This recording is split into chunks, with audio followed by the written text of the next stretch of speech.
These days, superheroes are the biggest thing in entertainment, with a massive number of superhero movies and TV shows either out already or on the way. But one area of mainstream entertainment that hasn't been taken over is video games. So to start this off, we have to go back about 8 or 9 years, maybe a little more, to the time when the biggest thing in superhero gaming was the movie tie-in.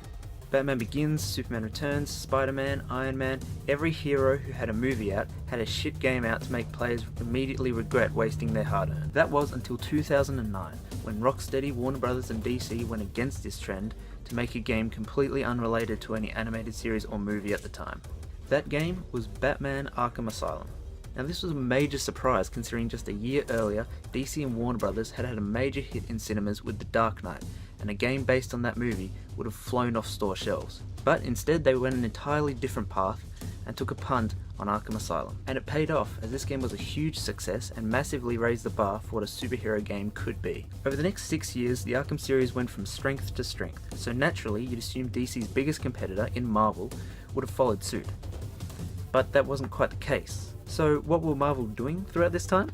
Well, apart from making a ton of money on the movie side, they continued to make movie tie-in games, and unsurprisingly, none of these were able to reach the Arkham quality. Even the non-movie related Spider-Man games at the time that showed potential always seemed to be held back by something. Developer Beanox seemed to really understand the character, but could never quite make it work. Beanox's second crack at a Spidey game in particular seemed kind of rushed, which is ironic considering the game is all about time travel, where time is actually there in the title. But it wasn't just Marvel wasting the opportunity. With the success of the Batman Arkham series, the natural next step would be for the other DC heroes to get the same treatment. But this also wasn't the case. Where's the Superman game, the Flash game, the Wonder Woman game? DC and Warner had created a cash cow. They're only milking one udder. Really weird analogy, but it works. Let's move on. It's not all doom and gloom though. There are some great superhero games out at the moment. Telltale have done some great work with Batman and Guardians of the Galaxy, while NetherRealm's Injustice series continues to be a great superhero spin on the fighting genre. And there's some exciting titles on the way in the years to come, with the Insomniac Spider-Man series teasing its potential as the Arkham of Spidey games, and the mysterious Avengers project being worked on over at Square Enix. Speaking of which, what is the Avengers project?